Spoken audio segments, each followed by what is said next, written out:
அன்பான மீனராசி நேயர்களே, இனி வரக்கூடிய நாட்கள்ல உங்க வாழ்க்கையில நினைச்ச காரியங்கள் எல்லாமே நல்லபடியா நடக்கிறதுக்கும், இருந்த தடைகள் எல்லாம் விலகுவதற்கும், குடும்ப உறவுகள்ல ஒற்றுமையும் நிம்மதியும் பெறுவதற்கும், பண வரவு அதிகரிக்கிறதுக்கும், எதிரிகளுடைய சூழ்ச்சிகளை எல்லாம் முறியடிச்சு ஜெயிப்பதற்கான வழிமுறையும் உங்க மனசுல இப்போ வரைக்கும் இருக்கக்கூடிய எல்லா சந்தேகத்திற்கும் பதில்களை தெரிஞ்சுக்க இந்த வீடியோவை முழுசா பாருங்க. உங்களுக்கான தீர்வு நிச்சயமா உங்களுக்கு கிடைக்கும். மீனராசி, பூரட்டாதி நட்சத்திரம் 4ஆம் பாதம், உத்திரட்டாதி நட்சத்திரம், ரேவதி நட்சத்திரங்கள் உள்ள மீனராசிக்காரங்க பொதுவாகவே இரக்க குணம் கொண்டவங்களா இருப்பாங்க. மற்றவங்களுக்கு உதவி செய்யறதுல ஆர்வம் காட்டுவாங்க. குரு பகவான் உங்களுக்கு ராசி அதிபதியா இருக்கிறதால எப்பேற்பட்ட சவாலாக இருந்தாலும் தன்னம்பிக்கை மற்றும் விடாமுயற்சியால எல்லாத்தையும் தனக்கு சாதகமா மாத்தி காட்டுவாங்க. கலைத்துறையில அதிகமான ஆர்வம் இருக்கும். மற்றவங்க மனசை அறியக்கூடிய ஆற்றல் இவங்களுக்கு இயல்பாகவே இருக்கும். சின்ன சின்ன விஷயத்துக்கெல்லாம் உணர்ச்சி வசப்படுவாங்க. பேசுறதுக்கும் பழகிறதுக்கும் இனிமையானவங்களா இருப்பாங்க. இப்படி எல்லார்கிட்டையும் உண்மையான அன்பு செலுத்தக்கூடிய தூய உள்ளம் கொண்டவங்களா இருப்பாங்க. இவங்க வாழ்க்கையில எத்தனையோ கஷ்டங்களை எல்லாம் அனுபவிச்சுட்டு இதுக்கு மேல புதுசா நான் என்ன கஷ்டத்தை பார்க்க போறேன் அப்படின்னு எல்லாத்தையுமே சாதாரணமா எடுத்துட்டு கடந்து போகக்கூடிய அனுபவசாலிகளாகவும் இருப்பாங்க. எத்தனையோ கனவுகளோடவும் எதிர்பார்ப்புகளோடும் தான் இந்த 2026ஆம் ஆண்டுல நீங்க இந்த வாழ்க்கைய தொடங்கி இருக்கீங்க. இது வரைக்கும் உங்க வாழ்க்கையில நடந்த சில பண தடைகளுக்கும் ஆரோக்கியம் இல்லாம போனதுக்கும் என்ன காரணமா இருக்கு அப்படின்னா, சில நட்சத்திரங்கள் வரக்கூடிய நாட்கள்ல நீங்க பணத்தை மற்றவங்களுக்கு கடனா கொடுத்திருப்பீங்க. அதை திரும்ப வாங்க முடியாம இப்ப வரைக்கும் மன உளைச்சலுக்கு ஆளாகி தவிச்சிட்டு இருப்பீங்க. உடம்பு சரியில்லாம போய் ஹாஸ்பிட்டலுக்கும் அதிகமான செலவு செஞ்சிருப்பீங்க. இதுக்கெல்லாம் ஒரு ஜோதிட சூட்சமம் இருக்கு. அது என்ன அப்படின்னா, பரணி, கார்த்திகை, திருவாதிரை, ஆயில்யம், பூரம், பூராடம், பூரட்டாதி, கேட்டை, விசாகம், சித்திரை, சுவாதி, மகம் இந்த நட்சத்திரங்கள் வரக்கூடிய நாட்கள்ல கண்டிப்பாக மற்றவங்களுக்கு பணத்தை கடனா நீங்க கொடுக்க கூடாது. எமர்ஜென்சியை தவிர்த்து சிகிச்சைக்காக நீங்க மருத்துவமனைக்கெல்லாம் போகக்கூடாது. தவிர்க்க முடியல அப்படிங்கிற பட்சத்துல நீங்க வெளியூர்களுக்கு பிரயாணம் செல்லலாம். இதை மட்டும் நீங்க சரியா செஞ்சுட்டாலே உங்களுக்கு 70% பிரச்சனைகள் தீர்ந்துடும். கூடவே உங்களுக்கு நல்ல செல்வ வளம் பெருகணும், கடன் பிரச்சனைகள் இருக்கக்கூடாது அப்படின்னா உங்களுடைய வீட்டுல பூஜை அறைய நல்லா சுத்தம் செஞ்சுட்டு தானிய லட்சுமியோடைய புகைப்படத்தை வச்சு நவ தானியங்களோட அரிசி, பருப்பு, உப்பு, சர்க்கரை இதையெல்லாம் ஒரு சின்ன மண் கலசத்துல நிரப்பி வச்சு தினமும் விளக்கேற்றி வழிபாடு செய்யலாம்.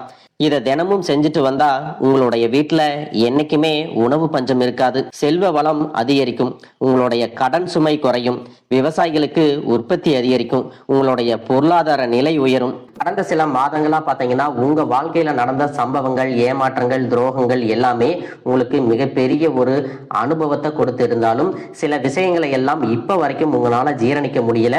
அதனாலயே நிறைய நேரங்கள்ல மனசு வெறுத்து போய் இந்த வாழ்க்கையில இதுக்கு மேல நான் என்ன கஷ்டப்பட வேண்டி இருக்கு, எனக்கு இந்த வாழ்க்கையே பிடிக்கல அப்படின்னு சொல்லிட்டு இருப்பீங்க.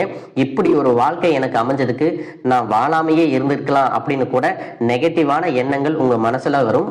இதுக்கெல்லாம் என்ன காரணம் அப்படின்னு பாத்தீங்கன்னா, நீங்க நினைக்கிறது ஒண்ணும் நடக்கிறது ஒண்ணுமாக இருந்திருக்கும். நீங்க செய்யக்கூடிய ஒவ்வொரு நல்ல விஷயத்தை கெடுக்கிறதுக்கும், உங்க முன்னேற்றத்தை தடுக்கிறதுக்கும், உங்களை அவமானப்படுத்துறதுக்கும் இங்க நிறைய நபர்கள் எல்லாம் முயற்சி பண்ணிட்டு இருக்காங்க.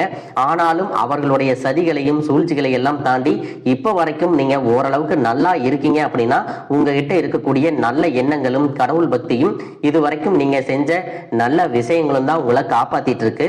இதுக்கு முன்னாடி நல்ல உறவுகளாகவும் நண்பர்களாகவும் இருந்தவங்களே உங்களுக்கு சில துரோகங்களை எல்லாம் செஞ்சு உங்க வாழ்க்கையை கெடுக்கணும் அப்படின்னு நினைக்கும் போது யார் நல்லவங்க யார் கெட்டவங்க அப்படின்னு தெரியாம எல்லாரையும் சந்தேகப்படுற மாதிரியான ஒரு சூழ்நிலை இருந்திருக்கும். உங்க வாழ்க்கையில நடந்த சில சம்பவங்களுக்கு அப்புறம் தான் சில நபர்கள் எந்த அளவுக்கு பொறாமையோடவும் வன்மத்தோடவும் இருந்திருக்கிறாங்க அப்படிங்கிறத ஓரளவுக்கு புரிஞ்சிருப்பீங்க. இது எல்லாமே தெரிஞ்சும் கூட நீங்க என்னமோ பண்ணுங்க, உங்க அளவுக்கு எனக்கு சூதுவாது தெரியல, இந்த மாதிரி தெரிஞ்சே மனசாட்சிக்கு விரோதமா தப்பு செய்யறவங்களுக்கு அந்த கடவுள் நிச்சயமா தண்டனையை கொடுப்பாரு அப்படின்னு கடவுள் கிட்ட உங்களுடைய வேண்டுதலை எல்லாம் வச்சுட்டு அமைதியா கடந்து போயிட்டு இருக்கீங்க. உங்க மனசுக்குள்ள எத்தனை ஆதங்கம் இருந்தாலும் இப்ப இருக்கக்கூடிய சூழ்நிலையில தான் உண்டு தான் வேலை உண்டு அப்படின்னு தான் நீங்க போயிட்டு இருக்கிறீங்க. மற்றவங்க மாதிரி இல்லாம கஷ்டத்தையும் கண்ணீரையும் மறைச்சிட்டு வெளியே சந்தோஷமா இருக்கிற மாதிரி நடிச்சிட்டு இருக்கிறீங்க. இந்த வாழ்க்கை உங்களை எப்படி புரட்டி போட்டாலும் முடக்கி வச்சாலும் நீங்க எப்பவும் போல சாதாரணமாவே இருக்கிறதால உங்களை சுத்தி இருக்கிறவங்க எல்லாருமே இவங்களுக்கு என்னப்பா ஓஹோன்னு ஜாலியான வாழ்க்கை வாழ்றாங்க அப்படின்னு சொல்லுவாங்க. ஆனா மனசுல நிம்மதி இல்லாம வயிறார சாப்பிட முடியாம நிம்மதியா தூங்க முடியாம எவ்வளவு கஷ்டப்படுறீங்க அப்படிங்கிறது உங்களுக்கு மட்டும்தான் தெரியும். இந்த மாதிரி உங்க வாழ்க்கையில திடீர்னு ஒரு பிரச்சனை அப்பப்போ வந்துட்டு தான் இருக்கு. அதையெல்லாம் எல்லா இடத்துலயும் நீங்க கடந்து வந்துட்டு தான் இருக்கீங்க. இந்த மாதிரி நீங்களா ஏதோ தட்டு தடுமாறி எந்திரிச்சு நிக்கிறப்போ உங்களை குறை சொல்றதுக்குன்னே நிறைய பேர் தேடி வருவாங்க.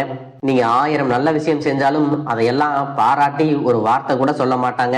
அதுவே உங்களுக்கு தெரியாம ஒரு தப்பு நடந்துட்டாலோ உங்களுக்கு சம்பந்தமான ஒருவர் தப்பு செஞ்சுட்டாலோ அது இந்த உலகத்துல யாருமே செய்யாத தப்பு மாதிரி குத்தி காட்டிட்டே இருப்பாங்க. அவங்களுடைய நோக்கம் என்னவா இருக்குன்னா நீங்க நல்லா இருக்கணும் அப்படிங்கிறத விட நீ முன்னேறிடக்கூடாது அப்படிங்கறதுல ரொம்பவே கவனமா இருப்பாங்க. நண்பர்களாக இருந்தாலும் சரி, சொந்தக்காரங்களாக இருந்தாலும் சரி, அவங்க தேவைக்குனா மட்டும் உங்ககிட்ட வந்து பழகுவாங்க. அந்த தேவை முடிஞ்சிச்சு அப்படின்னா உங்களை விட்டு விலகி போயிடுவாங்க. இப்படி மற்றவங்களுக்காக எல்லா விஷயத்தையும் செய்யக்கூடிய உங்களுக்கு ஏதாவது ஒரு அவசரம், ஒரு உதவி தேவைப்படுது அப்படின்னு போய் நின்னா உங்களுடைய சூழ்நிலையை புரிஞ்சுக்காம அவங்க 1000 கேள்விகளை கேட்டுட்டு அதுக்கப்புறமா சின்னதா ஒரு உதவி செய்வாங்க. இதையெல்லாம் நினைக்கும் போது நீங்க எப்படி அவங்களுக்கு உதவி செஞ்சு ஏமாந்திருக்கீங்க அப்படிங்கிறத இப்பதான் புரிஞ்சுப்பீங்க. இந்த வாழ்க்கையில எப்படியாவது முன்னேறணும் அப்படிங்கறதுக்காக தினம் தினம் கஷ்டப்பட்டு உழைக்கிறவங்க. உங்களுடைய மனசாட்சிக்கு தெரிஞ்சு நீங்க யாருக்கும் எந்த கெடுதலையும் கஷ்டத்தையும் துன்பத்தையும் கொடுத்ததில்லை. ஆனாலும் உங்களுக்கு மட்டும் ஏன் இந்த மாதிரி கஷ்டங்கள் வருது, பிரச்சனைகள் வருது அப்படின்னு பாத்தீங்கன்னா நீங்க நல்லவங்களா தான் இருக்கீங்க, நல்ல விஷயங்களை தான் செய்யறீங்க.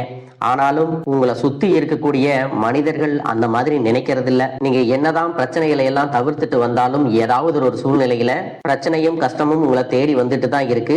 ஆனா இனி வரக்கூடிய நாட்கள்ல உங்களுக்கு சந்தோஷத்தையும் மன மகிழ்ச்சியும் கொடுக்கக்கூடிய ஒரு காலகட்டமா இருக்க போகுது.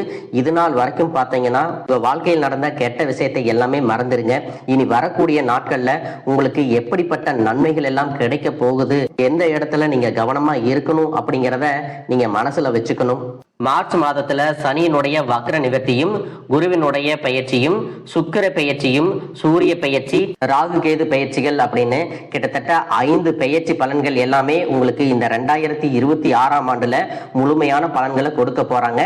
அதனால இந்த காலகட்டங்கள்ல எதையெல்லாம் நீங்க இழந்துட்டோம், எதையெல்லாம் நீங்க மீட்டெடுக்கணும் அப்படின்னு நினைக்கிறீங்களோ அது எல்லாம் நிச்சயமா உங்களுக்கு கிடைக்க போகுது. சுக்கிர பயிற்சிகள் மூலமாக உங்களுக்கு பொருளாதாரத்துல நல்ல முன்னேற்றம் ஏற்பட போகுது. பெற்றோர்களுடைய உடல் நலத்துல கவனம் தேவை. இதுவரைக்கும் உங்களுடைய பணம் ஹாஸ்பிட்டல் செலவுகளுக்கோ, கடனுக்கு வட்டி கட்டுறது, வண்டிகள் பழுதாகி அதுக்காக செலவு செய்யறது, மற்றவங்களுக்கு பணம் கொடுத்துட்டு அந்த பணம் திரும்ப வராம கஷ்டப்பட்டது, இந்த மாதிரியான சம்பவங்கள் எல்லாம் நடந்திருக்கும். இதற்கு பிறகு நீங்க பணத்தை சுப செலவுகளுக்காக செய்யணும். நல்ல விஷயங்களுக்கு பணத்தை செலவு செய்யும் போது உங்களுடைய கடன் சுமை பாதிக்கு மேல குறையும். தாய் வழியாக ஆதரவு கிடைக்கும். தொழில் செய்யக்கூடிய இடத்துல உங்களுடைய திறமைகள் வெளிப்படும். வேலை செய்யக்கூடிய இடத்துல உங்களுடைய உயர் அதிகாரிகளின் ஆதரவு உங்களுக்கு திருப்தியாக இருக்கும். சுப செய்திகள் எல்லாமே உங்களை வந்து சேரும். பூமி வாங்கக்கூடிய யோகம் உண்டு.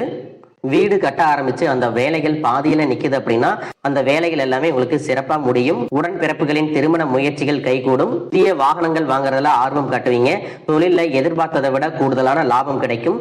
ஆரோக்கியம் சீராகி உற்சாகத்தோட எல்லா வேலையும் செய்வீங்க. அரசு வேலைகள்ல இருக்கிறவங்களுக்கு மேலதிகாரிகளுடைய ஆதரவு கிடைக்கும். உங்களை விட்டு விலகி சென்ற சொந்தங்கள் எல்லாமே திரும்ப வந்து சேருவாங்க. சகோதர ஒற்றுமை வலுப்படும். நிழல் கிரகங்களான ராகு கேது பயிற்சியில பாத்தீங்கன்னா உங்களுக்கு மறக்க முடியாத சில சம்பவங்கள் எல்லாமே உங்களுடைய வாழ்க்கையில் நடக்கும். இந்த காலத்துல குடும்பத்திலையும் தொழிலையும் நீங்க கூடுதலான கவனத்தை செலுத்தணும். உங்களுடைய கடின உழைப்பால லட்சியத்தை அடையணும் அப்படிங்கறதுக்காக ஒரு பிளான் போட்டு வச்சிருப்பீங்க. அதுவெல்லாம் உங்களுக்கு கையில கிடைக்கிற நேரத்துல சில தடைகள் வந்து சேரும். அதன் மூலமா பண தடைகள் உங்களுக்கு வரும். அதன் மூலமா உங்களுக்கு பணம் வருவது சில தாமதங்கள் ஏற்படும். வியாபாரத்துல போட்டிகளை எல்லாம் நீங்க சந்திக்க வேண்டியது இருக்கும். குடும்ப உறவுகள்ல நீண்ட காலமாக இருந்த திருமண தடைகள் எல்லாமே நீங்கும். கல்யாண பேச்சு கைகூடும். சின்ன வயசுலயே கணவன் மனைவி பிரிஞ்சிருக்காங்க அப்படின்னா விவாகரத்து பெற்றதுக்கு அப்புறம் அவங்களுக்கு 2வது திருமணம் கைகூடக்கூடிய வாய்ப்புகளும் இருக்கு. உறவினர்களோடு இருந்த மனக்கசப்புகள் எல்லாமே மாறும். ஆரோக்கிய தொல்லை உங்களுக்கு அதிகரிக்கும். அரசு வழியில சில சிக்கல்கள் உருவாகும். தன்னம்பிக்கையும் தெய்வ நம்பிக்கையும் அதிகமாக தேவைப்படும். இந்த காலகட்டத்தில் ஆரம்பத்தில் உங்களுடைய வளர்ச்சிக்கு காரணமாக இருந்தவர்களே உங்களுடைய வளர்ச்சியை பார்த்து பொறாமப்பட்டு எதிரிகளாக மாறக்கூடிய சூழ்நிலையும் இருக்கும். குடும்ப தலைவர்களுக்கு குடும்ப உறுப்பினர்களாலேயே சில தவறான புரிதல் மற்றும் அளவுக்கு அதிகமான சிந்தனையால மன அழுத்தம் அதிகமாகி உடல் ஆரோக்கியம் பாதிக்கப்படும். உடல் பருமன் அதிகமாகக்கூடிய சூழ்நிலை இருக்கு. சின்ன சின்ன விஷயத்துக்கெல்லாம் கோவப்படுவதை தவிர்த்துக்கணும். இந்த மன அழுத்தத்தை குறைக்கிறதுக்கு ஆன்மீக வழிபாடு அவசியம். தியானம் செய்யறது, யோகா பண்றது, தன்னுடைய உடல் நலம் எவ்வளவு அவசியம் அப்படிங்கிறத சுயமா புரிஞ்சுக்கிறதன் மூலமாக இந்த பிரச்சனைகளை எல்லாம் தவிர்க்கலாம். நீங்க கணவனாக இருந்தாலும் சரி, மனைவியாக இருந்தாலும் சரி, உங்களுடைய வாழ்க்கை துணை மேல அதிகமா அன்பு காட்டுங்க. அவங்க எந்த விஷயத்தை செஞ்சாலும் அதுல இருக்கக்கூடிய நல்ல விஷயத்தை சொல்லி பாராட்டுங்க. சில நேரத்துல உங்களுக்காகவே அவங்க மெனக்கெட்டு ஏதாவது ஒரு விஷயத்த செய்வாங்க. அந்த விஷயத்த நீங்க பாராட்டும் பொழுது அன்பு அதிகரிக்கும். அன்பு அதிகரிச்சுன்னா சின்ன சின்ன குறைகள் கூட உங்க 2 பேருக்குமே தெரியாது. குழந்தைகளுக்காகவும் குடும்பத்திற்காகவும் அதிக முக்கியத்துவம் கொடுத்து நேரத்தை செலவிடுங்க. கணவன் மனைவிக்கிடையே அந்யோன்யம் அதிகரிக்கும். குடும்பத்தில் ஒற்றுமையும் சந்தோஷமும் நீண்ட நாளுக்கு தொடர்ந்து வரும். தொழிலை பொறுத்த வரைக்கும் நீங்க செய்யக்கூடியது சின்ன தொழிலாக இருந்தாலும் சரி, பெரிய தொழிலாக இருந்தாலும் சரி, எதிர்பார்த்த அளவுக்கு லாபம் கிடைக்காம ஒரு மந்தமான சூழ்நிலை இருந்திருக்கும். இதற்கு பிறகு நல்ல நல்ல வாடிக்கையாளர்கள் கிடைப்பாங்க. உண்மையான வேலையாட்கள் கிடைப்பாங்க. நீங்க எதிர்பார்த்த மாதிரி நல்ல லாபம் கிடைக்கும். புதிய கிளைகளை எல்லாமே தொடங்குவீங்க. வங்கிகளிடமிருந்து உங்களுக்கு நிதி உதவி கிடைக்கும். பணப்புழக்கம் அதிகரிக்கும். வாடகை இடத்துல இருக்கிறவங்க புதிய இடங்களை வாங்குவீங்க. சிலருக்கு பாத்தீங்கன்னா வேலை செய்யக்கூடிய இடத்துல வேலை செய்யறவங்களோட சின்ன சின்ன பிரச்சனைகள் வரும். செய்யாத தவறுகளுக்கு பழி ஏத்திக்கிற மாதிரி இருக்கும். தெரிஞ்ச சிலர் அவங்களுடைய உழைப்பை திருடுவாங்க. உங்களுடைய திறமைகளுக்கும் உண்மையான உழைப்புக்கும் மதிப்பு கொடுக்க மாட்டாங்க. இதனாலேயே இந்த வேலையில தொடரலாமா இல்ல வேற வேலைக்கு போலாமா அப்படின்னு 2 விதமான மனநிலை இருந்துட்டு இருக்கும். இந்த மாதிரியான குழப்பமான சூழ்நிலையில அவசரப்பட்டு எந்த முடிவுகளையும் எடுக்காம நிதானமா யோசிச்சு முடிவுகளை எடுக்கும் போது அதுவெல்லாம் உங்களுக்கு நல்ல பலன்களை கொடுக்கும். அரசு வேலைகள் மற்றும் போட்டித் தேர்வுகளுக்கு படிச்சுட்டு இருக்கிறவங்களுக்கு உங்களுடைய விடாமுயற்சி மற்றும் கவனச்சிதறல் இல்லாம தொடர்ச்சியாக பயிற்சி செய்யும் பொழுது இந்த 2026ஆம் ஆண்டுல நிச்சயமாக அரசு வேலை கிடைக்க போகுது. உங்களை பொறுத்த வரைக்கும் நீங்க தனியாக இருக்கும்போது சாதாரணமா தான் இருப்பீங்க. உங்களுடைய சிந்தனை எல்லாமே நல்ல விதமா தான் இருக்கும். ஆனா உங்களுடைய சேர்க்கை மற்றும் தவறான நண்பர்களுடைய சேர்க்கை வந்துச்சுன்னா தேவையில்லாத போதை பழக்கத்திற்கு அடிமையாகிறது. கஷ்டப்பட்டு உழைச்சு சம்பாதிச்ச பணத்தை தவறான இடங்கள்ல முதலீடு செஞ்சு ஏமாறக்கூடிய வாய்ப்புகளும் அதிகமாக இருக்கு. புதிய தொழில் மற்றும் முதலீடுகள் செய்யும் பொழுது அது நல்லதா கெட்டதா அப்படின்னு எல்லா இடத்துலையும் ஆராய்ஞ்சு பார்த்து முடிவெடுப்பது உங்களுக்கு நல்ல பலன்களை கொடுக்கும். என்னதான் உங்களை வீழ்த்தணும், உங்களை தோற்கடிக்கணும், உங்களை கெடுக்கணும் அப்படின்னு எத்தனை பேர் முயற்சி செஞ்சாலும் அந்த முயற்சிகளை எல்லாம் தோற்கடிப்பீங்க. அவங்கள நீங்க ஜெயிச்சு வருவீங்க. போலியான உறவுகள் மற்றும் விரும்பத்தகாத நபர்கள் உங்களை விட்டு விலகி போவாங்க. புதிய நண்பர்களுடைய சேர்க்கை உங்களுக்கு ஆறுதலை கொடுக்கும். இந்த மாதிரி புதுவிதமான மாற்றங்கள் எல்லாமே உங்க வாழ்க்கையில நடக்க போகுது. நல்ல விஷயங்களை மட்டும் செய்யுங்க. உங்களுக்கு நல்லதே நடக்கும். வாழ்க வளமுடன், வாழ்க பல்லாண்டு.